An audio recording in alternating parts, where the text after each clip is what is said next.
The night the Alpha King's werewolf came to Mara's door, the entire northern kingdom believed the king's youngest heir was already dead. A blizzard had swallowed the mountain roads. Snow buried the trees. The moon had disappeared behind black clouds, and not even the royal soldiers dared to enter the forest. Then came 3 heavy knocks. Mara froze beside her dying fire. No one came to her cottage after dark. She slowly lifted the wooden bar and opened the door. And there he stood, a massive werewolf, taller than a man's waist, his white and gray fur soaked in blood, his body covered with old battle scars.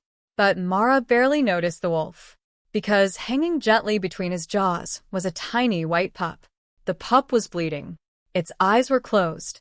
Its little chest was barely moving. Mara's first instinct was to step back. That wolf had been trained for war. One wrong movement could have torn her apart. But then the great animal lowered his head. The dying pup slipped onto the snow-covered floor. And the wolf looked directly into Mara's eyes. Not with anger, not with hunger, with desperation. Mara dropped the iron poker in her hand. She rushed forward and lifted the tiny creature into her arms. Its body was freezing. Its heartbeat was almost gone. "Stay with me." She carried it toward the fire. Outside, the war wolf remained at the door, watching every movement. Mara had no royal medicine, no soldiers, no powerful magic, only the herbs she had gathered from the forest and the healing knowledge she had been forced to leave behind years ago. She cleaned the wound. The bleeding slowed, but the pup suddenly stopped breathing. Mara froze. For one terrible second, the cottage became completely silent. Then she placed both hands over the tiny chest. "No." Her voice broke. "You didn't come all this way to die here." She worked faster. One breath. Nothing. Another attempt. Still nothing. The war wolf released a low, painful sound behind her. Then, the pup suddenly gasped. Mara stared. Its tiny chest rose. Once. Twice. It was breathing. She had saved it. But when Mara pulled back the blanket, she saw a silver crescent beneath the pup's ear. Her hands went still. She knew that mark. Everyone in the north knew it. It was the mark of the royal bloodline. The dying pup in her arms was not an ordinary wolf. He was the Alpha King's missing heir. And somewhere beyond those frozen mountains, the most feared king in the north had just discovered that his son was alive, and that the woman who saved him was the one person his enemies would now desperately need to silence. The werewolf came to Mara's door just before midnight, carrying a dying pup between his jaws. Snow swept across the mountainside in thick white sheets, swallowing the narrow trail that led to her cottage. The wind struck the wooden shutters hard enough to make them tremble, and every few moments the old chimney groaned beneath the weight of ice. Inside, Mara sat beside a small fire with a bundle of dried herbs spread across the table, carefully separating the leaves from their brittle stems. Then something struck the door. Once. Hard. Mara froze. A second blow followed, heavier than the first. She reached for the iron poker beside the hearth and stood slowly. The fire threw a trembling orange glow across the stone walls. For several seconds there was nothing but the storm. Then came a sound she had never heard at her door before. A low, exhausted whine. Mara lifted the wooden bar. The door opened only a handspan before the wind forced it wider. A wolf stood outside. Not an ordinary wolf. He was enormous, his shoulders nearly level with Mara's chest, his thick gray-white coat darkened by melting snow and blood. One ear was torn. A long scar ran across his muzzle. His breath came in deep, ragged clouds. And between his jaws hung a tiny white pup. Mara's fear vanished the instant she saw the blood beneath the pup's fur. "Oh no." The wolf stepped forward. Mara raised the poker instinctively. The great animal could have knocked her into the snow with one movement. Instead, he lowered his head. The pup slipped gently from his jaws onto the worn rug beside the hearth. Then the wolf looked directly into Mara's eyes. There was no wildness in that gaze. Only exhaustion and desperation. The pup made a tiny sound. It was barely more than a breath. Mara dropped the poker. "Bring him inside." The wolf did not move. Mara crouched beside the pup and placed 2 fingers against its tiny chest. Nothing. Then, a faint flutter. Her heart tightened. Come on. She lifted the pup into her arms. It weighed almost nothing. Its white fur was soaked with blood, and one hind leg hung unnaturally beneath its body. A deep wound crossed its side, and every breath came with a wet, frightening rattle. Mara carried it toward the table. Behind her, the wolf entered the cottage. He did not growl. He did not bare his teeth. He simply followed. Mara laid the pup on a folded blanket and rushed toward the shelves. Her hands moved quickly through jars of dried herbs, strips of clean cloth, bottles of oil, and bundles of roots. Yarrow. She found it. Pine resin. There. Golden moss. Her fingers stopped. The last bundle was nearly empty. She took it anyway. The fire snapped behind her. The wolf stood beside the door, watching every movement. Mara returned to the pup. She cleaned the wound first. The little body jerked. The wolf took 1 step forward. Mara looked up. Easy. The animal stopped. You brought him here. Let me help him. She did not know whether he understood her words. Perhaps he understood her voice. Mara pressed a cloth against the wound and waited. Blood seeped through. Too quickly. She changed the cloth. Again. And again. The pup's breathing grew weaker. Mara leaned close. Stay with me. Outside, the storm screamed against the cottage. Inside, she worked. She packed the wound with crushed golden moss and pressed a warm herbal mixture into the torn flesh. She wrapped the tiny body carefully, leaving room for its chest to rise. But the breathing did not improve. The pup's mouth opened. No sound came.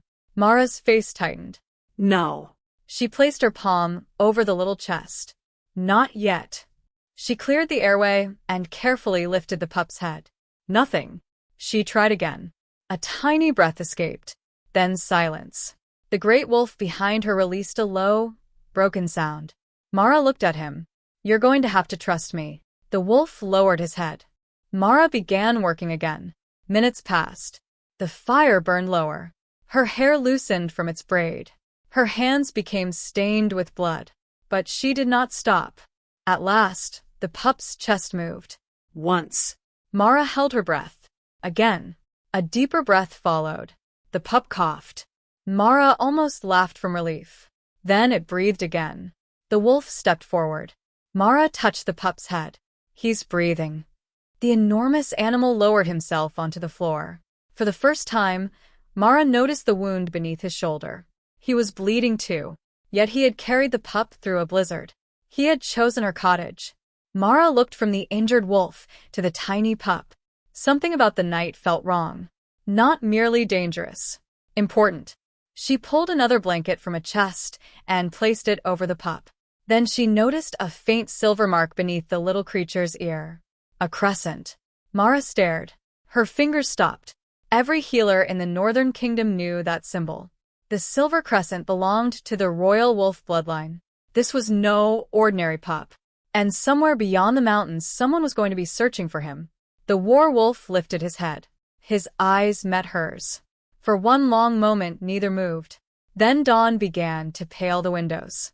And when Mara looked again, the great wolf was gone. Only a trail of blood led through the snow. Mara did not sleep. She spent the remaining hours of darkness sitting beside the little pup, feeding tiny drops of warm herbal water between its lips and watching the rise and fall of its chest. Every time the breathing became shallow, her hand moved instinctively toward it. Every time the pup breathed again, she released the breath she had been holding. Outside, the storm slowly weakened. By sunrise, the world had become strangely quiet. Snow covered the trees. The mountains disappeared behind pale clouds. Mara opened the door and found the wolf's tracks leading down the eastern slope. They were already filling with snow. She closed the door. Then the pup moved. Its eyes opened. They were pale silver. Mara smiled despite herself. Well, you decided to stay. The pup tried to lift its head. It failed. Mara gently touched its forehead. Rest. As she adjusted the blanket, her fingers found something beneath the fur around its neck. A cord. Thin. Black. She carefully pulled it free. Attached to it was a broken metal seal. The royal crest. Mara's smile disappeared. She stared at the tiny object in her palm. The broken seal had been deliberately cut, not torn. Cut. Someone had wanted to remove the evidence. She looked toward the door. A faint sound came from outside. Hoofs. Mara stood. More than one horse. She quickly wrapped the pup in a blanket and held it against her chest. The riders emerged through the trees. 6 men. Then 10. Then more. Their cloaks carried the crest of the Northern Kingdom. At the front rode Captain Edric. Mara knew him. Years ago, before the royal court had cast her aside, Edric had often visited the healing halls where she trained. He dismounted before reaching the cottage. Mara. She opened the door, but kept the pup hidden beneath the blanket. Captain. Edric looked exhausted. Snow clung to his beard. We have been searching all night. For what? His expression changed.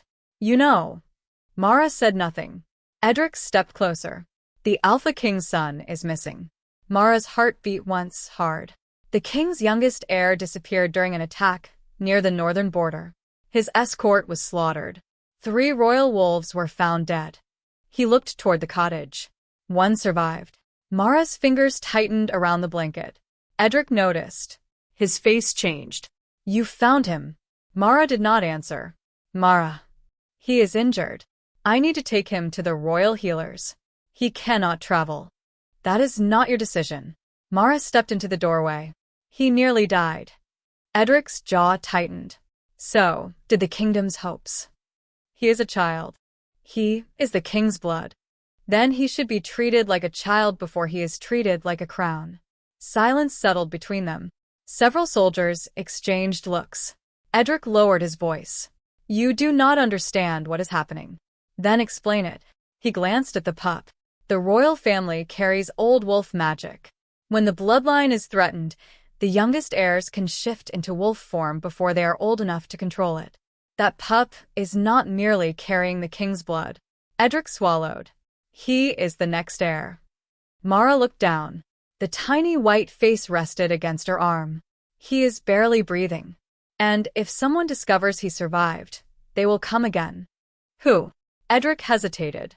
That hesitation told Mara more than an answer could have. You don't know. No. You suspect someone inside the court. Yes. Before Edric could say more, a growl rolled through the forest. Every soldier turned. The werewolf stepped from between the trees. Blood still marked his shoulder. His enormous body moved silently through the snow until he reached Mara's side. Then he stood between her and the soldiers. Weapons came free. Mara raised one hand. Lower them. No one obeyed. The wolf's lips lifted. Edric shouted, Hold. The soldiers froze. The wolf stared at them. Then he looked at Mara. He had chosen her again. A rider suddenly galloped into the clearing. His horse was foaming. He nearly fell from the saddle. Captain. Edric turned. The messenger handed him a sealed parchment. Edric broke it. His eyes moved across the page. Then he looked toward Mara. What? Mara asked. Edric's voice became quiet. The king is coming. The soldiers immediately straightened. Mara looked toward the mountains. Somewhere beyond them, the most feared ruler in the north was riding toward her cottage.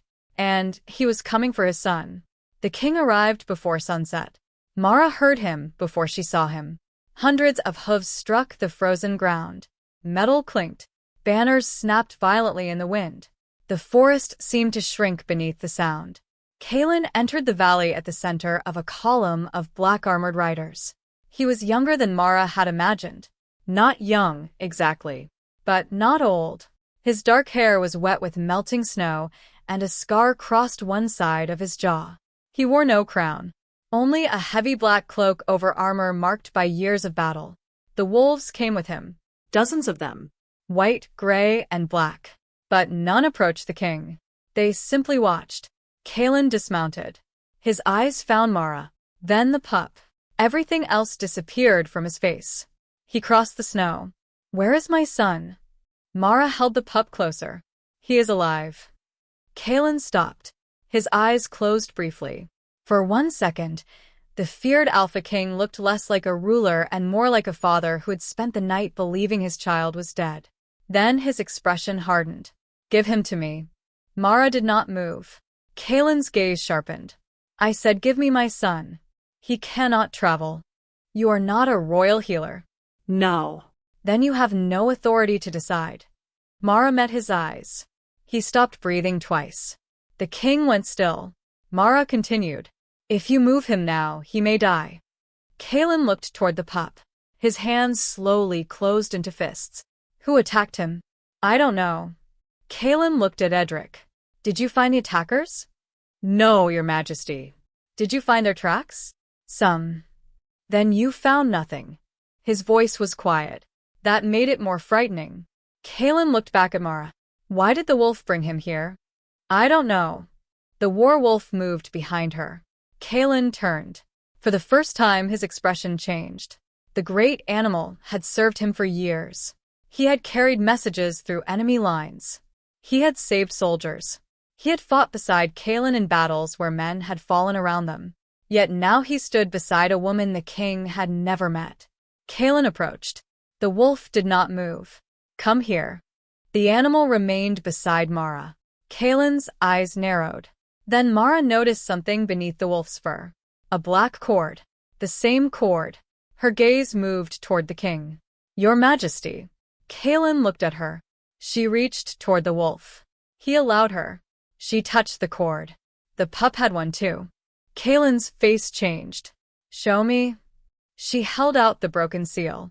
Kaelen stared at it. His breathing slowed. This seal belonged to the royal nursery. Mara looked toward Edric. Then someone took it from the palace. Kaelen said nothing. The silence became heavy. Then the werewolf suddenly growled. Not at Mara. Not at the soldiers.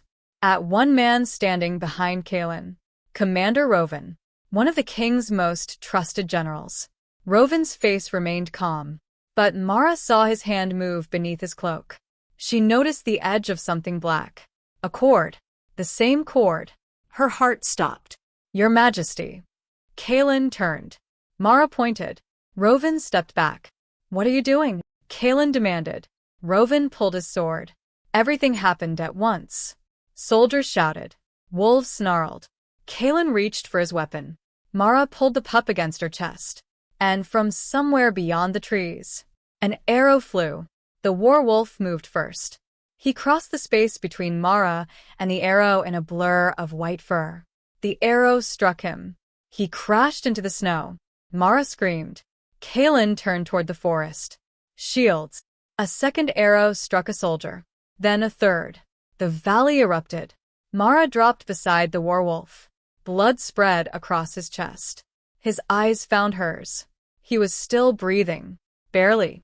Behind them, Kaelen shouted orders as the soldiers formed a defensive circle. But Mara could hear something else. Horses. More than the king had brought. Coming from the opposite side. Rovan had not been alone. The trap had only just begun. Mara had no time to think. She pressed her hands against the werewolf's wound. Stay with me. The wolf's breath shuddered beneath her fingers. Kaelen appeared beside her. We have to move. He cannot. If we stay here, none of us will survive. Mara looked toward the trees. Movement flashed between the trunks. Enemy soldiers. Too many. Kaelen crouched beside the wolf. He saved you. He saved your son. Kaelen looked at her. Something passed between them. Understanding. Then we save him. The king ordered his guards to form a path. Mara carried the pup. Kaelen and 2 soldiers lifted the wounded wolf onto a wooden sled. They fled into the mountains. The journey was brutal. Snow rose to their knees. The horses could barely climb. Mara walked beside the sled, keeping one hand on the wolf whenever the path became too rough. Kaelen stayed near her. For hours they said almost nothing. The silence between them was different now. Not hostile. Heavy. At one point, Kaelen looked at Mara's blood-covered hands. You haven't stopped. If I stop, he may die. You've been awake all night. So have you. Kaelen looked away. Mara noticed the exhaustion beneath his eyes. You were afraid. The king said nothing. Then, quietly, he answered. I watched my wife die. Mara looked at him. She died protecting our son. His voice remained steady, but his fingers tightened around the reins. I promised him I would never fail him. Mara glanced at the pup. You didn't. Kaelen looked at her. You found him. I treated him.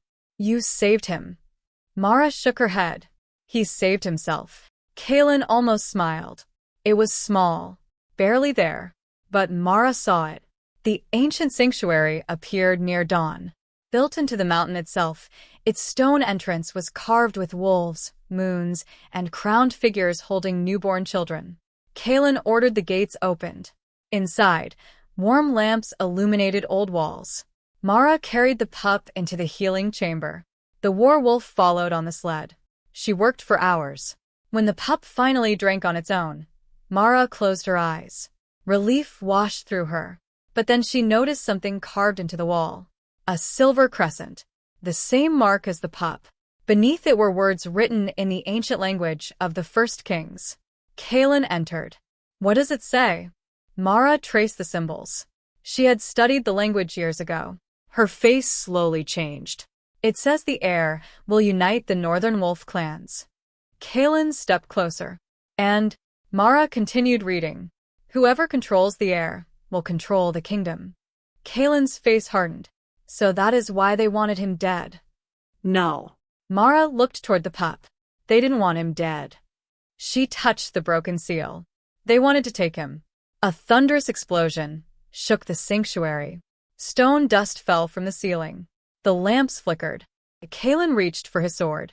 Another explosion. Then the great wooden gates burst inward. Hundreds of soldiers poured through the smoke. At their center stood Rovan. His sword was drawn. His expression was no longer loyal. It was triumphant. Kaelen stepped forward. You. Rovan smiled. Your Majesty. Mara pulled the pup against her. The werewolf struggled to stand. Rovan looked at him. You should have stayed dead. The wolf growled. Outside, the mountain echoed with the sound of an army. Kaelen raised his sword. The sanctuary doors were surrounded. And there was nowhere left to run. The first clash shook the sanctuary. Steel struck steel. Wolves surged through the smoke. Kaelen fought at the front, his sword moving with the precision of a man who had spent his entire life in battle. Mara stayed behind the defenders with the pup pressed against her chest. Then she noticed something. The wolves were weakening. One stumbled. Another collapsed. A soldier dropped his weapon and gasped for air. Mara looked toward the mountain spring that ran beneath the sanctuary. She smelled something bitter. Poison. Rovan had poisoned the water. Mara understood immediately. The herb she carried could cleanse it. But the spring was outside the sanctuary walls. Between her and it stood an army. She looked at Kaelen. He was fighting 3 men. She looked at the werewolf. He was bleeding again. Then she looked at the pup. The child was breathing quietly against her. Mara made her choice. She wrapped the pup in a warm blanket and placed him safely inside the stone healing chamber. Then she took her herb pouch. She stepped into the battle. Snow and smoke mixed in the air. A soldier swung at her. She ducked. Another reached for her. A royal wolf slammed into him. Mara ran. She reached the spring. The water was dark beneath the ice. She knelt. Her hands shook as she crushed the rare cleansing herbs into the stream. For several seconds, nothing happened. Then the water cleared. A wolf drank. Its ears lifted. Another drank. Then another. The change spread through the pack. The wolves rose. The great white werewolf staggered toward the spring. Mara ran to him. No. He lowered his head. She placed her hand against his muzzle. You have done enough. His eyes remained on her. Then he turned. Behind him, the wolves gathered. Dozens. Then hundreds. They moved toward the battlefield. The soldiers stopped fighting. The sound that followed was unlike anything Mara had ever heard. A howl. Then another. Then hundreds. The mountains seemed to shake. Kaelen turned.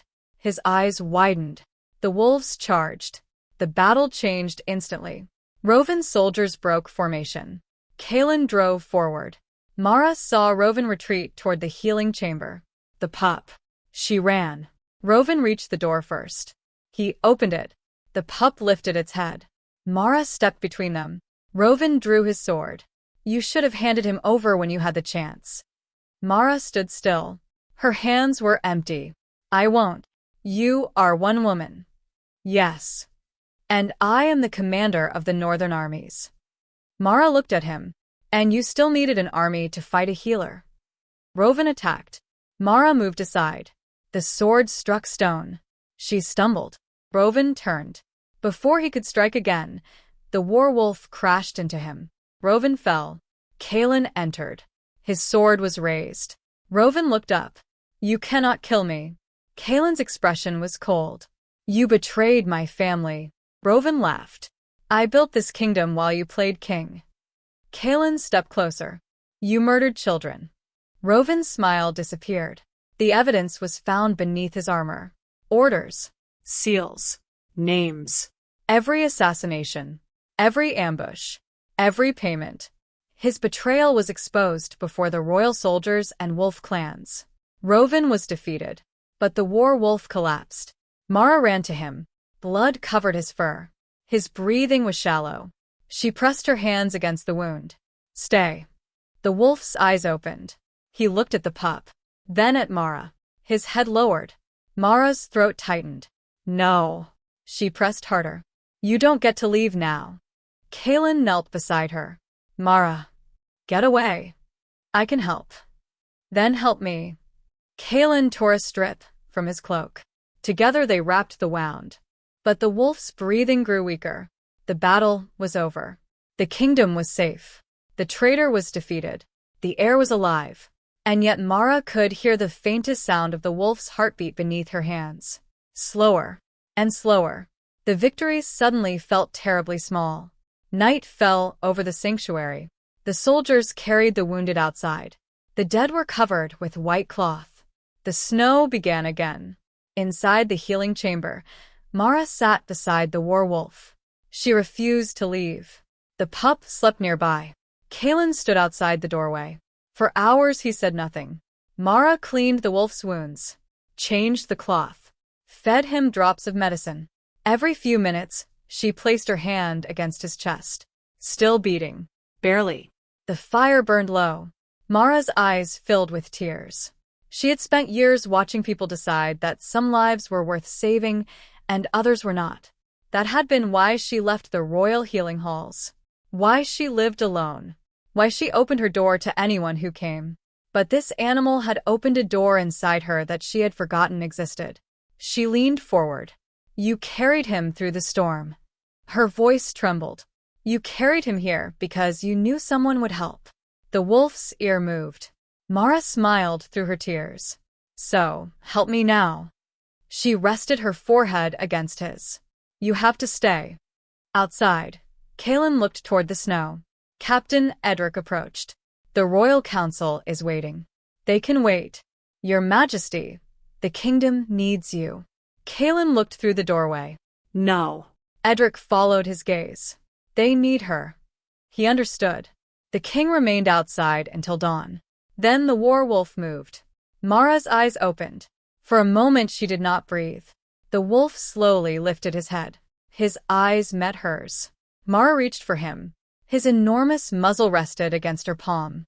A single tear slipped down her cheek. You stubborn old beast. The wolf breathed against her fingers. Alive. The pup woke. It crawled from the blanket.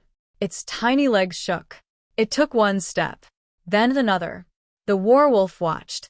The pup reached him and curled against his chest. Mara covered her mouth. Kaelen entered quietly. He looked at the two wolves. Then at Mara. For a long moment, the king said nothing. Finally he knelt. Not before the wolf. Before Mara. The kingdom owes you a debt it can never repay. Mara shook her head. I don't want a debt. What do you want? She looked toward the mountains. My cottage. Kaelen smiled faintly. And my work. You can have both. Mara looked at him. I don't want to live in the palace. I know. She blinked. You do. Kaelen nodded. You saved my son because he needed you. You saved my wolf because he trusted you. You did not do either for gold. Mara lowered her eyes. What will you do? Kaelen stood. Make sure no one ever forces you to leave again. Weeks later, Mara returned to her cottage. The snow had begun to melt. The forest smelled of wet earth and pine. The door still carried the marks of the night the war wolf had arrived. Mara never repaired them. She wanted to remember. People from nearby villages began coming to her again. Children brought injured birds. Hunters brought wounded animals. Travelers came for medicine.